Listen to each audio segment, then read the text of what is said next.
안녕하세요. 서울에서 10년차 주부로 살고 있는 40대 여성입니다. 지난 10년간의 결혼 생활을 돌이켜보면 참 우여곡절이 많았네요. 이런 게 결혼 생활인가 싶은 찐한 회의감이 들어서 전부 내려놓고 싱글로 돌아가고 싶은 마음이 굴뚝 같았습니다. 하지만 어쩌다 보니 이혼하지 않고 여기까지 왔네요. 지금까지 결혼 생활을 하면서 저를 몹시 괴롭혔던 남자가 한 명 있습니다. 여러분들은 당연히 남편일 거라고 생각하시겠죠. 하지만 그 남자는 남편이 아니라 남편의 아버지였습니다. 저는 시아버지 때문에 지옥 같은 경험을 여러 번 하게 되었는데요. 여러분들도 고부 갈등은 많이 들어보셨거나 경험해 보셨을 겁니다. 하지만 시아버지와 며느리의 갈등인 구부 갈등은 생소하실 텐데요. 도대체 어떤 일이 있었는지 한번 들어봐 주시길 바랍니다. 제게는 고등학교 때부터 친하게 지내는 단짝 친구가 한 명 있었습니다. 정말 착하고 마음이 여린 친구였죠. 너무 얌전하고 조용해서 이름도 모르고 있다가 1학년 때 짝꿍이 되면서 소진이의 이름을 알게 되었습니다.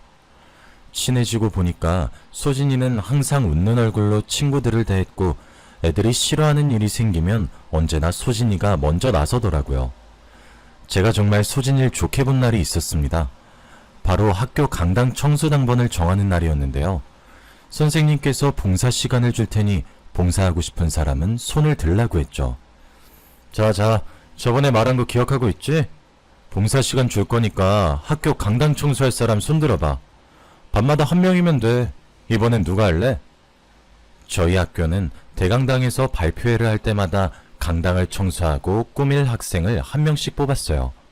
하지만 그 일이 너무 힘들고 귀찮아서 봉사 시간을 준다고 해도 애들이 안 하려고 했죠. 그때 소진이가 손을 들어 지원했어요. 선생님, 제가 할게요. 그래, 역시 우리 소진이밖에 없어. 내가 너 때문에 산다. 너희들 소진이한테 고마운 줄 알아? 아니었으면 아무나 뽑아서 시켰으니까. 아니에요, 선생님. 애들한테 그러지 마세요. 선생님이 소진이를 칭찬하니까 소진이가 민망해 하더라고요. 얼굴을 붉히면서 은근히 좋아하는데 그 모습이 재수없진 않았어요. 소진이는 늘 자기보다 친구들을 먼저 배려했거든요. 제가 체육 시간에 피구를 하다가 공에 맞은 적이 있었는데 양호실에 같이 가준 적이 있었거든요. 양호 선생님이 제 다리를 보고 병원에 가봐야 할 것 같다고 해서 조퇴를 하고 병원에 다녀왔습니다. 다음날 다리에 깁스를 하고 학교에 오니까 소진이가 그렇게 심하게 다쳤었냐고 걱정해 주더라고요. 너 집도 먼데 어떻게 등교하는 거야? 부모님이 데려다 주셨어? 아니, 엄마 아빠 두 분 다 출근해야 해서 그냥 내가 버스 타고 왔어. 너무 힘들어서 다음엔 택시 타야 할 것 같아. 헐, 그럼 내일부터 내가 네 집으로 갈게. 혼자 택시 타기도 어려울 텐데 내가 도와줄게. 정말? 고마워. 안 그래도 되는데. 소진이랑 엄청 친한 사이도 아니었는데 진짜로 집까지 찾아와서 가방을 들어주고 부축해주니까 감동이었습니다. 한 달 정도 소진이와 등하교를 하면서 급속도로 친해졌는데요. 둘도 없는 단짝이 돼서 소진이 집에도 놀러가게 되었죠. 소진이 부모님이랑도 이야기 나눠보니까 아주 친절하고 이해심이 좋으신 분들이셨어요. 소진이가 부모님을 닮아서 착하고 다정한 것 같더라고요. 고등학생이 된 후에도 같은 학교로 배정받게 되어서 3년 동안을 소진이와 붙어 다니게 되었습니다. 같은 반이 된 적이 없었지만 방과 후에 같이 공부하면서 친자매처럼 저녁을 같이 먹었죠. 그런데 대학을 들어가면서 소진이와 멀어지게 되었습니다. 저는 서울에 있는 대학을, 소진이는 경기도에 있는 대학으로 진학을 갔거든요.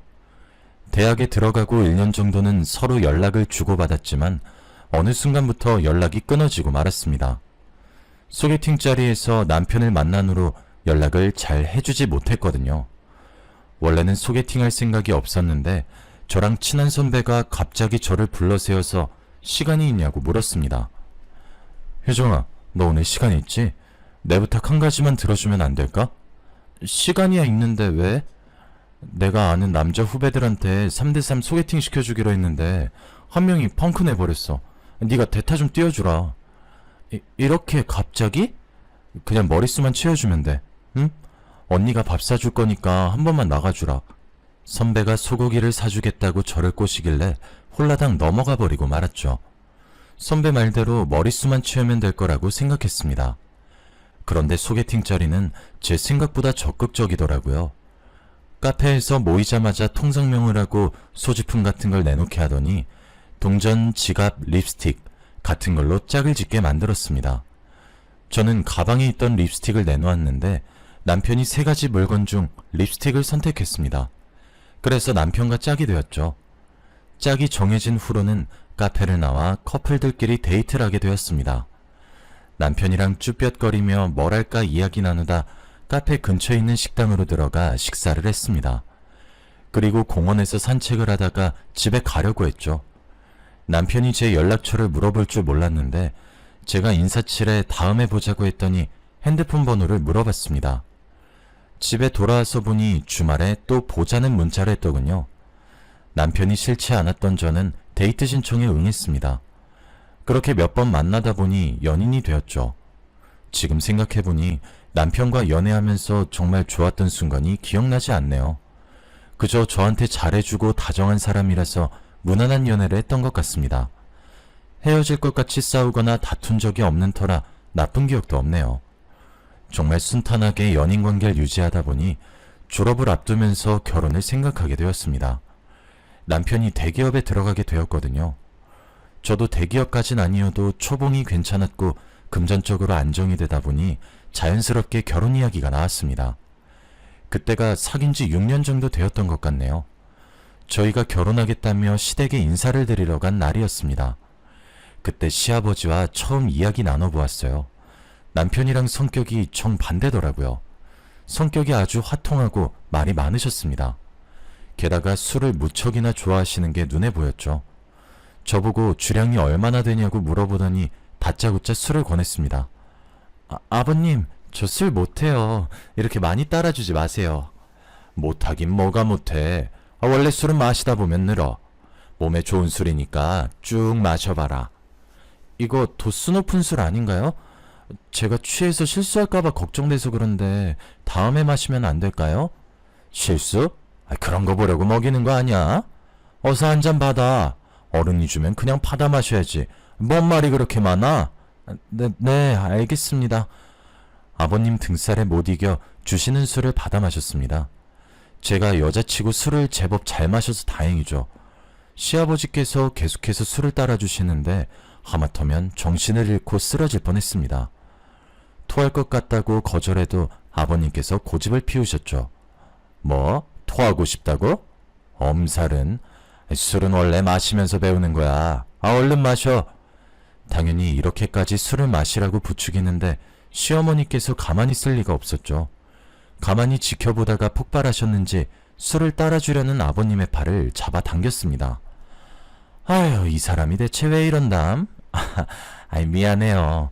어른도 어른 나름이지. 술주정뱅이한테서 술을 배운다니 개가 들어도 웃겠네. 어머님 입은 웃고 있었지만 눈은 전혀 웃고 있지 않았습니다. 저 때문에 참고 있는 듯 아버님 팔을 몰래 꼬집기도 했죠. 하지만 시아버지께서는 어머님을 아예 무시하고 계셨어요. 결국 잔뜩 취하셔서 수다쟁이로 변하셨죠.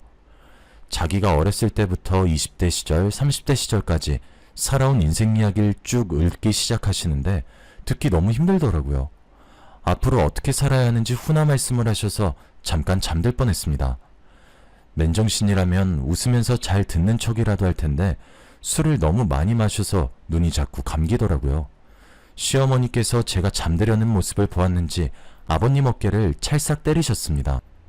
아유, 못 살아. 내가 그만하라고 눈치 줬으면 그만할 것이지. 며느리 잠들려고 하는 거 안 보여요? 얼른 들어가서 발 닦고 잠이나 자. 잠들었다고? 어이구, 시간이 벌써 이렇게 지났네. 아가 어떠냐? 내 말 듣고 있으니까 시간 가는 줄 모르고 재밌지? 네, 맞아요. 아버님이 말씀을 너무 재밌게 하시네요. 제가 영혼 없이 고개를 끄덕이는데도 아버님이 만족스러워 하시더라고요. 다음에 또 같이 술 마시자고 마중을 나와주시는데 저는 이제야 풀려났다는 해방감이 들었습니다. 행여나 붙잡으실까봐 시부모님 댁을 빠르게 빠져나왔죠. 막상 밖으로 나오니 술이 깨서 남편이랑 이런저런 이야기를 나누기도 했습니다. 우리 아버지 때문에 고생 많았어. 미리 말하려고 했는데 엄마가 절대 술 못 먹이게 막아준다고 했거든. 그런데 이렇게 먹여버리네. 아니야, 내가 술 잘 마셔서 다행이지. 당신같이 못 마셨으면 이미 꽐라돼서 난리 났을 거야. 그치? 제가 웃으면서 남편을 놀리니까 남편이 한숨을 푹 내쉬더라고요. 그러면서 아버님께서 술을 너무 좋아하셔서 고민이라고 했습니다. 남편 말로는 아버님께서 학창시절에 시인을 꿈꿨다고 해요. 문예 창작과를 지원하려고 했지만 집안에서 반대해 포기했다고 합니다. 대신 경영학과에 지원해 학내 문학동아리에서 활동하면서 시인이 되겠다는 꿈은 계속해서 키워나갔다고 하는데요. 그 동아리에서 시어머님을 만나 결혼하게 되었대요. 이 이야기를 어머님께서도 똑같이 해주더라고요. 뭐? 시인? 준민이한테 들었니? 네 시아버지는 평생 시인 못 될 거다. 술 때문에 인생을 망친 사람인데 뭘 할 수나 있겠니? 나도 작가가 되고 싶어서 동아리에 들어갔는데 글 쓰는 동아리가 아니라 술 먹는 동아리 같더라. 작가가 되겠다는 인간들이 모여서 맨날 술만 퍼마시는데 글이 써지겠니? 어머님 말을 들어보니 시아버지께서 대학 동아리에서 만난 선후배들이랑 매일 술을 마셨던 것 같습니다. 술이 들어가면 말이 많아지는 건 기본이고 갑자기 생각지도 못한 문제를 만들어내기도 했어요. 그 말을 들었을 때에는 남의 일처럼 느껴졌습니다. 부부 사이에서 일어나는 트러블 같은 거라고 생각했는데 그 문제가 저한테도 일어날 줄 몰랐네요. 남편과 결혼한 지 3개월 정도 지났을까요? 아버님께서 제가 일하는 회사로 찾아와 저를 난감하게 만들었습니다. 처음엔 대뜸 회사 앞이란 전화를 받고 화들짝 놀랐었죠. 네? 회사 앞이요? 무슨 일 있으세요? 그래, 네 회사 앞이다. 잠깐만 나와봐라. 무슨 일 때문에 그러시는데요? 저 업무 중이라 갑자기 나오라고 하시면. 아니, 급하게 나오다가 지갑을 두고 나왔지 뭐냐. 몇만 원만 빌려주라. 네? 돈이요? 며느리에게 돈을 빌려달라고 하다니 처음엔 믿을 수가 없었습니다. 저라면 자식에게 돈 달라고 하는 것도 눈치 보일 것 같은데 시아버지께서는 여러 번 제게서 돈을 빌려가셨습니다. 말은 빌려가는 거지만 돌려줄 생각은 전혀 없으셨죠. 돈을 빌려줄 때마다 시집을 잘못 왔다는 생각이 들었지만 시어머니 때문에 버틸 수 있었던 것 같습니다. 보통 어머님들이라면 아직 아이 가질 생각이 없다고 말하자마자 도대체 언제 낳으려고 그러냐고 바가지를 긁었을 겁니다. 하지만 저희 어머님은 애 낳으라고 독촉하지도 않고 저한테 잔소리하지도 않았습니다. 게다가 아버님이 선을 넘을 때마다 어머님께서 막아주셨으니까요. 어머님 덕분에 결혼 생활은 순탄하게 흘러갔습니다. 시어머니 몰래 제 회사를 찾아와서 돈을 달라고 요구하는 아버님만 아니면 그닥 고민거리도 없었습니다. 그러던 어느 날 평소처럼 회사 일을 하다 소진이를 만났습니다. 제가 다니는 회사는 화장품 유통을 전문으로 하는 업체였거든요. 서울 지역의 주요 매장들을 관리하려고 직접 방문하던 날이었습니다. 이번에 새로 연 H지점 매점으로 현황 파악하러 갔더니 뜻밖의 인물과 마주하게 되었습니다. H지점 매장 사장이 바로 소진이었거든요. 소진이도 저를 보고 놀랐는지 잠시 할 말을 잃었다가 제 이름을 불렀습니다. 제가 맞다는 걸 알고 저를 끌어안고 기뻐했죠. 세상에, 이게 얼마만이야? 그동안 어떻게 지냈어? 그냥저냥 지냈지. 우리 고등학생 때 보고 안 봤지? 안 본 지 거의 10년은 된 것 같다. 그래, 10년은 됐지. 내가 갑자기 번호가 바뀌는 바람에 연락을 못했네. 나도 SNS 찾아봤는데 안 보이더라. 너 동창 모임 같은 데도 안 나가는 것 같더라? 이제부터 자주 만나면 되지. 우리 퇴근하면 술 한잔 할까? 그동안 어떻게 지냈는지 이야기해야지. 그날 퇴근하고 소진이 매장 근처에서 술 한잔하며 회포를 풀었습니다. 소진이가 운영하는 화장품 매장은 제 회사와 멀지 않아서 자주 만나서 놀 수 있었어요.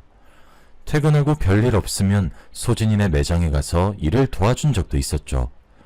그러다 같이 밥도 먹고 커피도 마시면서 이런저런 이야기를 나누었는데요. 그러다 남편도 소진이를 만나게 되었어요.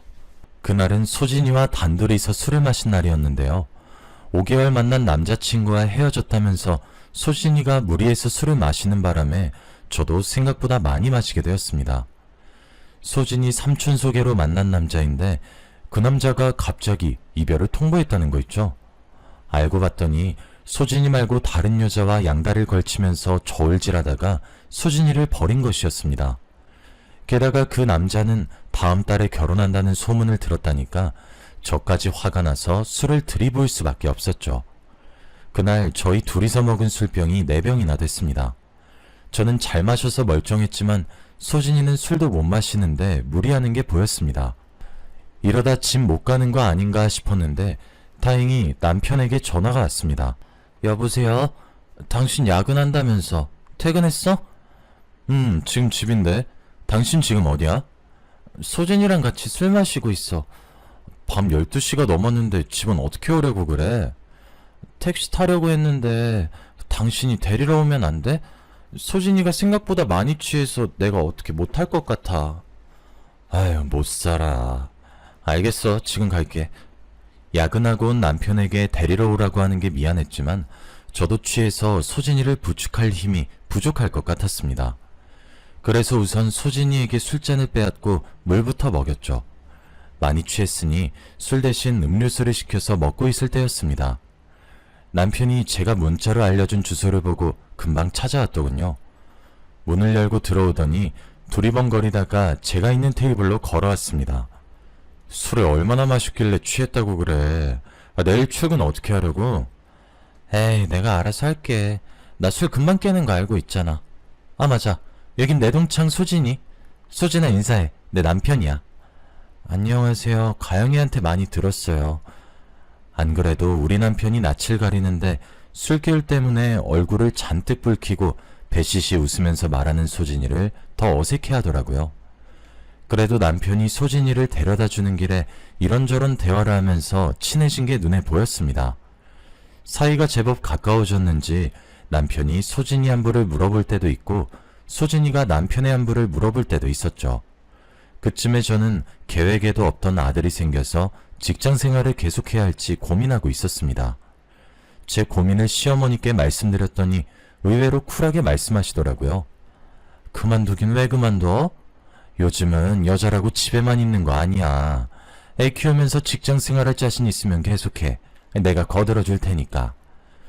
회사 그만두지 않고 아들을 키우겠다고 하면 눈칫밥을 먹게 될 줄 알았는데 다행이었습니다. 어머님께서 아이를 돌봐주신다고 했으니까 마음 놓고 워킹맘 생활을 이어나갔죠. 그런데 저희 아들이 3살 정도가 될 무렵이었을까요? 남편이랑 아버님이 제게 감추고 있는 게 있는 것 같았습니다.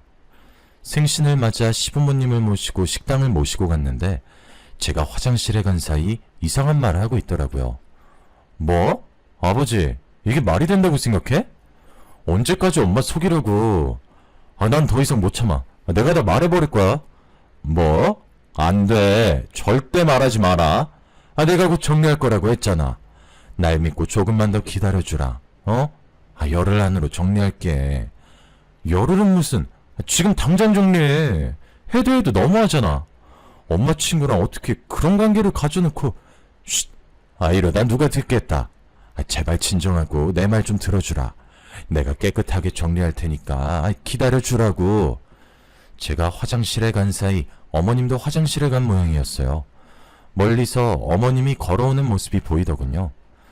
예약한 식당이 다다미식 프라이빗 룸이라서 다행이었죠. 저보고 왜 안 들어가냐고 묻길래 신발 핑계를 댔습니다.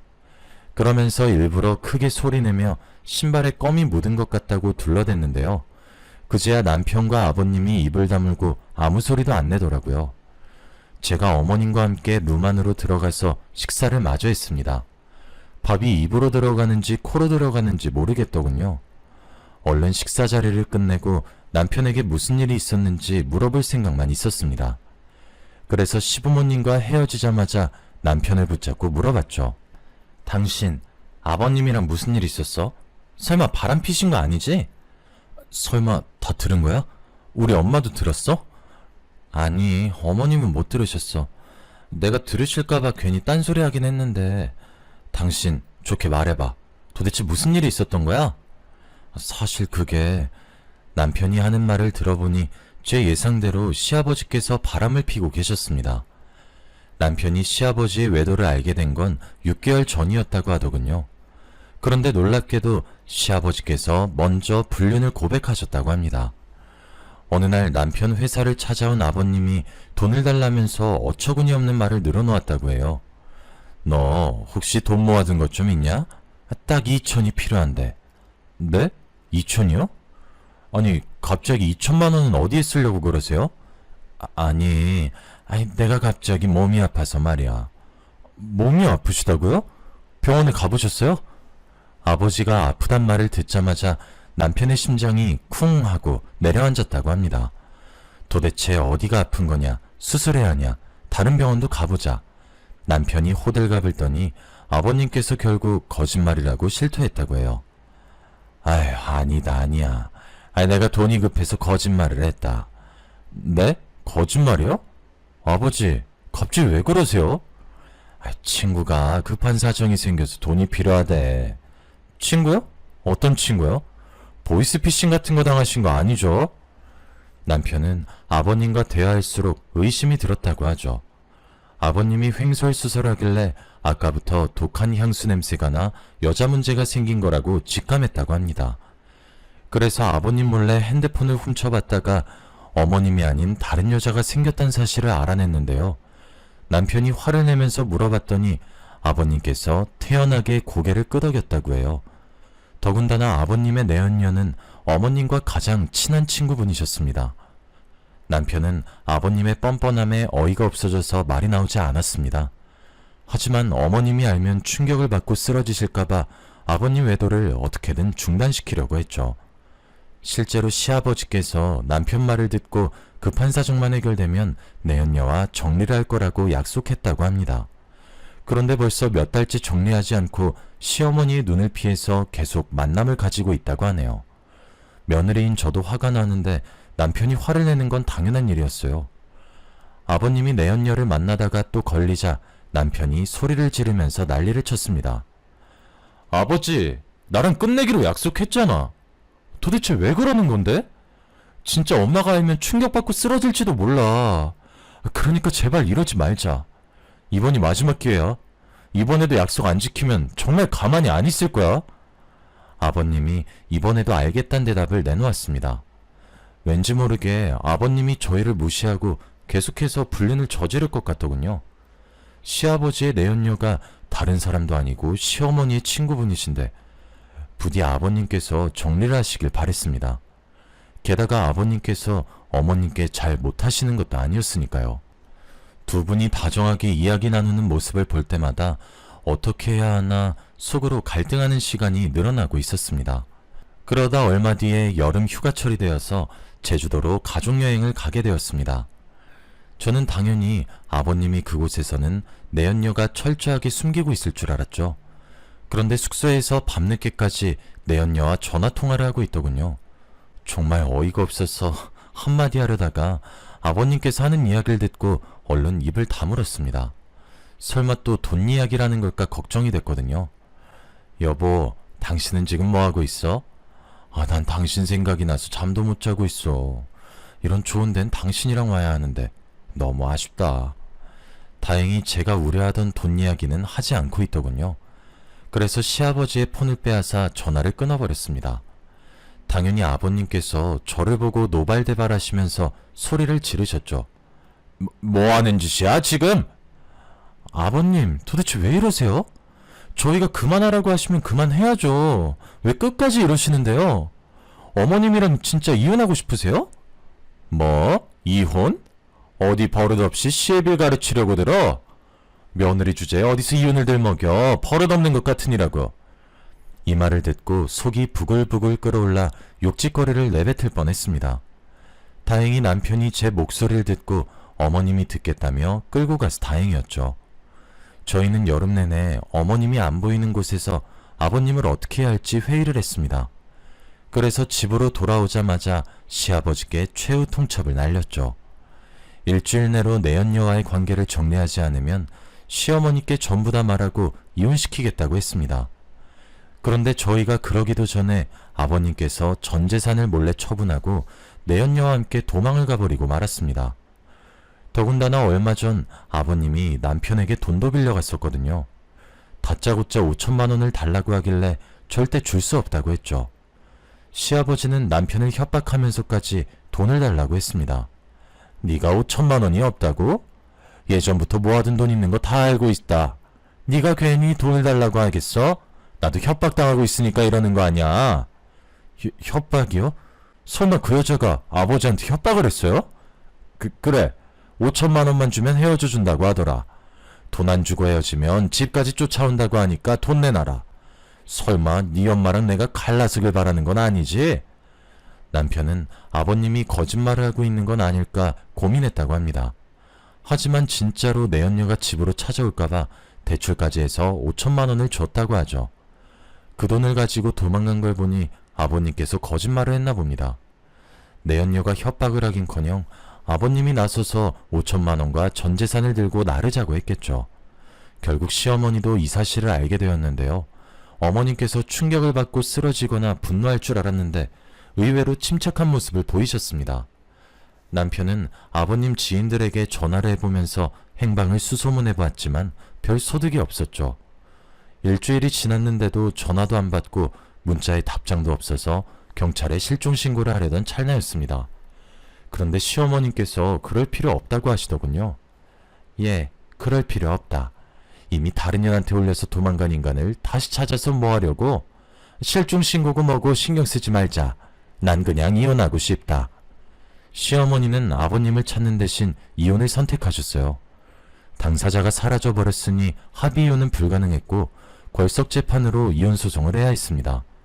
그래서 변호사를 통해서 이혼소송을 했고 시어머니는 한 달 만에 행방불명된 시아버지와 이혼하고 남남이 되어버렸어요. 그 뒤로 희소식만 있길 바랬는데 2달 뒤에 소진이 아버지가 세상을 떠나셨습니다. 1년 전부터 대장암 수술을 받고 투병 중이셨는데 암이 재발해서 결국 돌아가신 겁니다.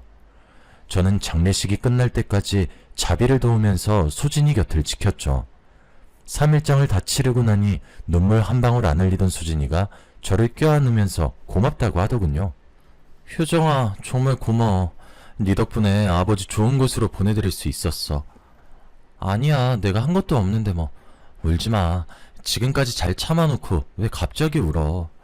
몰라, 긴장 풀렸나봐. 너 보니까 눈물이 나오네. 그날은 수진이가 눈물을 다 흘릴 때까지 조용히 기다려줬습니다. 아버지를 잃은 아픔에 우울해할까봐 매일 문자하고 전화하며 수진이와 자주 소통하려고 노력했죠. 수진이도 점차 기운을 회복하고 닫아놓았던 화장품 매장을 다시 열 쯤이었습니다. 수진이 문제가 사라지자 제게 문제가 생기기 시작했습니다. 제가 일하는 부서에 새로운 부장이 왔는데 저랑 너무 안 맞았거든요. 성격이 아주 독선적이고 부하 직원들을 함부로 대해서 친한 직원들끼리 저러니까 50대에 이혼당하는 거라고 뒷담을 했습니다. 그러면서 서로 조심하자, 실수하지 말자고 다짐했었는데 그 다짐이 헛수고가 되어버리고 말았네요. 부장이 말도 안 되는 욕을 했거든요. 갑자기 저를 부르더니 거래처와 짜고 계약서를 허위로 만들라고 지시했습니다. 한마디로 불법으로 공금을 횡령하라는 말이었죠. 저는 당연히 안 된다고 단호하게 이야기하였습니다. 네? 저보고 그런 짓을 하라고요? 말도 안 돼요, 부장님. 이렇게 하면 불법인 거 아시잖아요. 회사에서 알면 어쩌려고 그러세요? 뭐? 불법? 야, 네가 무슨 테레사 수녀야? 다들 이렇게 뒷돈 챙겨 먹고 있는데 혼자서 착한 척이야. 나만 좋자고 이러는 거 아니잖아. 같이 하자고. 내가 이만큼 떼어주겠다니까? 얼마 주든 간에 전 안 할 거고요. 계속 부당한 지시 내리면 감사팀에 고발할 겁니다. 그래, 어디 두고 보자. 네가 진짜 고발할 수 있을지 보자고. 그 뒤로 부장은 그 일에 앙심을 품었는지 사사건건 저를 걸고 넘어졌습니다. 제가 실수를 할 때에는 꼬투리를 잡아서 인격적인 악담을 퍼부었죠. 실수하지 않고 완벽하게 한 날에는 다른 여직원들에게 가서 제 뒷담화를 했습니다. 저와 가까이 지내지 말라는 경고까지 하며 저랑 친한 직원들에게 신경질적으로 대했죠. 덕분에 저는 혼자가 되어버리고 말았습니다. 그날도 회의록을 기록하라는 지시를 받고 핸드폰을 녹음해 두었는데요. 어찌된 일인지 녹음이 하나도 되지 않아서 이런 폭언을 들었습니다. 뭐? 녹음이 안 돼서 기록을 못했다고? 뭐 이런 병신 같은 게 다 있어? 네가 신입이야? 도대체 몇 년 차인데 이런 실수를 하는 거야? 꼴도 보기 싫으니까 저리 꺼져! 이런 식으로 매일같이 부장에게 시달리니까 하루하루가 지옥 같더군요. 마음 같아선 당장 때려치우고 싶었지만 시아버지 때문에 남편이 받은 대출금이 발목을 잡았습니다. 남편의 월급으로 생활비를 충당하는 대신 제 월급으로는 대출금을 갚고 있었거든요. 제가 그만두면 안 되는 상황이라 스트레스를 많이 받았을 때였습니다. 퇴근하고 돌아오니 남편이 갑자기 시아버지 이야기를 꺼내더군요. 여보, 아버지 사는 곳 찾았어. 뭐? 정말? 지금 어디 사시는데? 지금 당장 가보자. 저녁 식사도 하지 않고 회사에서 입은 옷 그대로 남편의 차에 올라탔습니다. 그리고 시아버지가 있는 곳으로 가 당장 5천만 원을 내놓으라고 소리쳤죠. 저는 그 부장놈 때문에 그동안 쌓인 게 있어서 눈물까지 흘리면서 소리쳤습니다. 아버님, 5천만 원 돌려주세요. 이게 도대체 무슨 경우예요? 다른 사람도 아니고 아들 돈을 훔쳐가다뇨. 훔쳐가다니? 우리 아들이 준 거야. 난 돈 훔친 적 없으니 이만 돌아가라. 그리고 우리가 가족도 아닌데 이제 와서 돈 달라고 하는 건 무슨 경우냐? 너희들이 이혼해달라며. 마음 같아서는 고소하겠다고 하고 싶었지만 아버님께서 차용증이나 변제각서 이야기를 꺼내시더군요. 당연히 남편은 아버지에게 빌려준 것이니 차용증이나 변제각서 같은 건 받아놓지도 않았습니다. 결국 법적으로 고소할 방법이 없어서 포기할 수밖에 없었습니다. 저는 시아버지의 뻔뻔한 태도에 치를 떨면서 돌아서야 했죠. 그렇게 시아버지든 5천만 원이든 전부 다 잊어버리려고 했습니다. 생각만 해도 속이 부글부글 끓고 두통이 찾아왔었거든요. 그냥 돈 버는 데에만 집중하고 집안 돌보는 데에만 온 힘을 쏟아냈습니다. 다른 잡생각이 안 들도록 노력하던 와중에 수진이의 결혼 소식이 들려왔죠. 35이 되도록 결혼하지 않길래 내심 걱정했는데 다행이었습니다. 기쁜 마음으로 결혼식장에 갔는데 신부 측 혼주석에 앉아있는 사람을 보고 저는 제 눈을 의심했습니다. 신부 측 혼주석 자리에 아버님이 앉아 계시더군요. 시아버지도 저를 보더니 깜짝 놀라더니 말을 잇지 못하셨습니다. 아니야 아가, 네가 어떻게 여기에? 제가 묻고 싶은 말이었습니다. 어떻게 저 인간이 소진이의 결혼식장 혼주석에 앉아있는 것일까요? 아버님은 제가 곧 소리라도 지를 것 같았지만 갑자기 저를 끌고 나왔습니다. 그리고 애절한 목소리로 제게 빌더군요. 아가, 우리 과거 일은 모두 잊어버리자. 내가 너한테 미안한 짓 참 많이 했지만 나도 그동안 마음고생 많이 했어. 그러니까 소진이한테 아무 말도 하지 말고 조용히 있다가 주면 안 되겠니? 내가 이렇게 빌게. 도대체 어떻게 된 거예요? 왜 아버님이 소진이 결혼식장에 있는 거냐고요? 제가 자초지종을 설명해달라고 요구하니 시아버지께서 내연녀와 도망을 간 다음 살림을 차린 이야기를 말해주었습니다.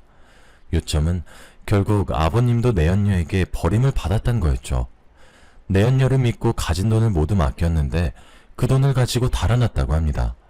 그리고 다시 만난 여자가 소진이 엄마였다고 하는데요. 시아버지는 소진이 엄마를 너무 사랑하고 있다며 소진이와 소진이 엄마에게 말하지 말아달라고 애원했습니다. 뭐? 사랑해요? 그럼 우리 어머님은요? 우리 남편은요? 낯짝이 얼마나 두꺼우면 이렇게 뻔뻔스러울 수가 있죠? 사과하려면 저희가 찾아갔을 때 하셔야죠. 지금 괜히 아쉬우니까 사과하시고. 제가 아버님 때문에 얼마나 고생했는지도 모르죠? 미안하다. 정말 미안해. 내가 얼마나 원망스러울지 잘 알아. 그래, 화 풀릴 때까지 얼굴에 침이라도 뱉어라. 이렇게 늙은 놈이 살려면 얼마나 살겠냐? 이제 나도 새 출발하려고 하니 제발 한 번만 기회를 다오. 아버님께서 정말로 제 앞에서 무릎을 꿇으시더라고요. 그 모습이 애처롭긴커녕 가증스럽게 느껴져서 뺨이라도 후려갈기고 싶었습니다. 하지만 곧 결혼식을 올릴 소진이를 생각해서 아버님을 결혼식장 안으로 보냈습니다. 이런 날에는 돌아가실 아버지가 더 생각날 텐데 속상해할 소진이를 더 비참하게 만들 수 없었습니다. 그런데 소진이가 아버님 손을 잡고 입장하는 모습을 보니 속이 쓰리더군요. 이러다가 소진이도 제 꼴이 되는 거 아닐까 걱정이 돼서 그 뒤로 잠도 자지 못했습니다. 그저 소진이가 신혼여행을 끝나고 돌아오길 기다렸죠. 소진이에게 돌아왔다는 연락을 받자마자 만나자고 했습니다. 소진이 집 근처 카페에서 새아버지는 어떤 분인 것 같냐고 물어보니 가정적이고 다정한 분인 것 같단 답변이 돌아왔습니다. 돌아가신 아버지가 생각난다면서 아버지랑 많이 닮았다고 하는데 소진이의 표정이 너무 행복해 보여서 아버님의 과거를 폭로할 수 없더군요. 무슨 일이 생긴 것도 아니고 다 지나간 일이니 묻어두려고 했습니다. 그런데 회사 내에서 기가 막힌 소문이 돌기 시작했습니다. 저를 괴롭히던 부장에게 애인이 생겼다는 거 있죠. 뒤에서 몰래 바람을 피우다가 이혼당했으면서 찔리지도 않는지 또 애인을 사귄 것 같았습니다. 게다가 부장은 그 애인을 스폰서라고 부르더군요. 직원들이 스폰서가 무슨 말이냐고 물으니 이런 말을 했습니다. 스폰서 몰라? 돈 주는 늙은 놈들. 내가 좋아서 졸졸 따라다니는 영감이 용돈 줄 테니까 사귀자는 거 있지? 그냥 맞장구만 쳐주다가 돈만 받고 연락 끊으려고. 헐, 진짜 그래도 돼요? 그럼 안 될 이유가 뭐가 있어? 나는 돈 받고 그 영감은 나같이 젊고 예쁜 여자랑 노는 건데.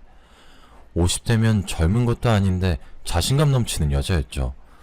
허세를 부리는 건지 몰라도 점심시간에 수다를 떨 때마다 새로 사귄 내연남을 스폰서 취급하더라고요.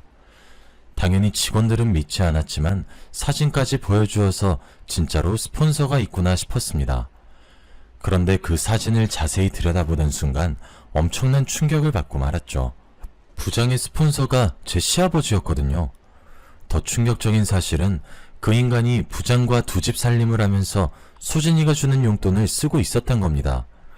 소진이 때문에 봐줬더니 저 몰래 또 이런 짓을 저지르고 있었다니 이번에는 절대 참을 수 없었습니다. 저는 몸이 아프다고 조퇴를 한 후 모든 사실을 소진이에게 털어놓았죠. 소진이는 제가 오자마자 충격적인 말을 내뱉자 멍한 표정을 짓고 있었습니다. 그러더니 저보고 갑자기 찾아와서 무슨 말을 하냐고 되묻는 거 있죠. 소진아, 오래전부터 말해주고 싶었는데 널 위해서 참았어. 근데 더 이상 가만히 있으면 안 될 것 같아. 내 어머니 몰래 바람 피우고 내 친구 몰래 바람 핀 놈이야. 난 더 이상 못 당하고 있으니까 제대로 준비해서 복수하자. 어? 잠자코 제 말을 듣고 있던 수진이가 찬물을 연거푸 마시더라고요. 그리고 아버님이 과거에 저질렀던 과오들을 다시 되묻더니 제가 하는 말을 주의 깊게 듣기 시작했습니다. 수진이도 이 상황을 받아들이게 되었는지 제대로 정리하겠다고 했죠. 이제는 시아버지와 내연녀에게 복수해줄 차례였습니다. 우선 소진이는 소진이 엄마를 찾아가 모든 사실을 이야기해 주었습니다. 소진이 엄마는 소진이보다 더 놀랐는지 눈물을 흘리면서 정신을 차리지 못했죠. 그리고 그 길로 아버님을 찾아갔습니다. 소진이 엄마는 혹시나 하고 아버님과 대화해 보려고 했지만 내연녀와 함께 있는 걸 보고 눈이 돌아가고 말았습니다.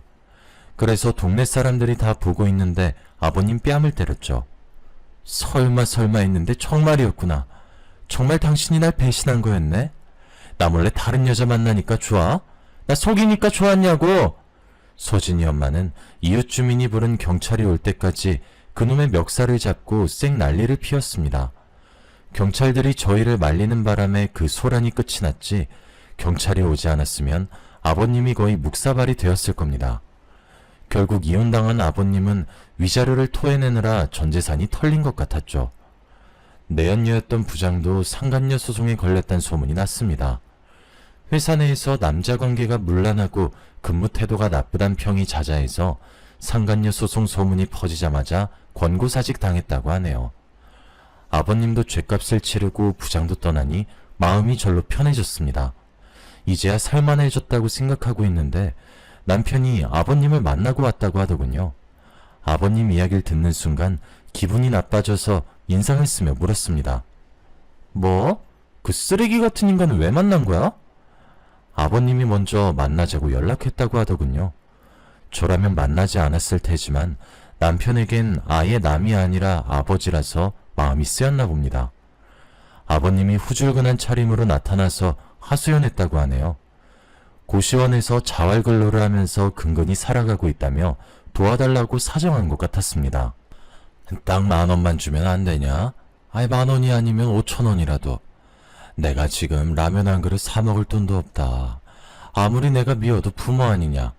네가 돈 안 주면 굶어 죽을지도 모르니 딱 10,000원만 주라. 어? 남편에게 이 말을 전해 듣는 게 기가 막히더군요. 10,000원이든 5,000원이든 간에 또 돈 때문에 만나려고 했다는 게 짜증났습니다.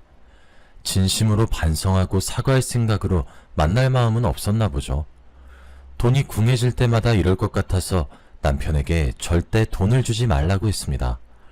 남편도 그렇게 생각했는지 아예 연락을 끊을 거라고 하더라고요. 남편이 우린 이제 아예 남 아니냐고 차단할 거니까 연락처 지우라고 말하니 아버님이 아무 말 없이 돌아갔다고 합니다. 부모 자식 사이라도 서로 지켜야 하는 도리가 있는 법이죠. 그걸 천륜이라고 부르는 거고요. 하늘이 정해준 도리를 지키지 않으면 아무리 핏줄로 이어진 사이라고 해도 원수지간이 될 수 있다고 생각합니다. 여러분들은 부디 이런 일 없이 부모나 자식된 도리를 다하면서 살아가시길 바랍니다. 여기까지 사연 들어주셔서 감사합니다.